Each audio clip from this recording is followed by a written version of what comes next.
1 Roi 5. Hiram, roi de Tyr, envoya ses serviteurs vers Salomon, car il apprit qu'on l'avait oint pour roi à la place de son père, et il avait toujours aimé David. Salomon fit dire à Hiram, « Tu sais que David, mon père, n'a pas pu bâtir une maison à l'Éternel, son Dieu, à cause des guerres dont ses ennemis l'ont enveloppé jusqu'à ce que l'Éternel l'ait mis sous la plante de ses pieds.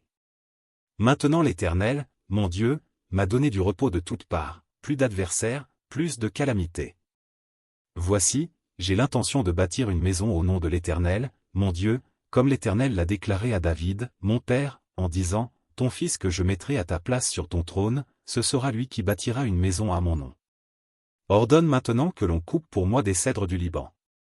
Mes serviteurs seront avec les tiens, et je te paierai le salaire de tes serviteurs tel que tu l'auras fixé, car tu sais qu'il n'y a personne parmi nous qui s'entende à couper les bois comme les Sidoniens. » Lorsqu'il entendit les paroles de Salomon, Hiram eut une grande joie, et il dit, « Béni soit aujourd'hui l'Éternel, qui a donné à David un fils sage pour chef de ce grand peuple. » Et Hiram fit répondre à Salomon, « J'ai entendu ce que tu m'as envoyé dire.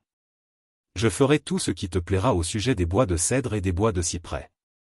Mes serviteurs les descendront du Liban à la mer, et je les expédierai par mer en radeau jusqu'au lieu que tu m'indiqueras. Là, je les ferai délier, et tu les prendras. Ce que je désire en retour, c'est que tu fournisses des vivres à ma maison. » Hiram donna à Salomon des bois de cèdre et des bois de cyprès autant qu'il en voulut. Et Salomon donna à Hiram 20 000 corps de froment pour l'entretien de sa maison et 20 corps d'huile d'olive concassée, c'est ce que Salomon donna chaque année à Hiram.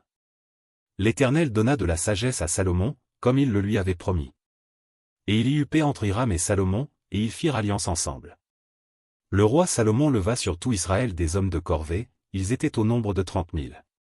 Il les envoya au Liban, 10 000 par mois alternativement, ils étaient 1 mois au Liban, et 2 mois chez eux. Adoniram était préposé sur les hommes de corvée. Salomon avait encore 70 000 hommes qui portaient les fardeaux et 80 000 qui taillaient les pierres dans la montagne, sans compter les chefs, au nombre de 3 300, préposés par Salomon sur les travaux et chargés de surveiller les ouvriers. Le roi ordonna d'extraire de grandes et magnifiques pierres de taille pour les fondements de la maison. Les ouvriers de Salomon, ceux de Hiram, et les Ghibliens, les taillèrent, et ils préparèrent les bois et les pierres pour bâtir la maison.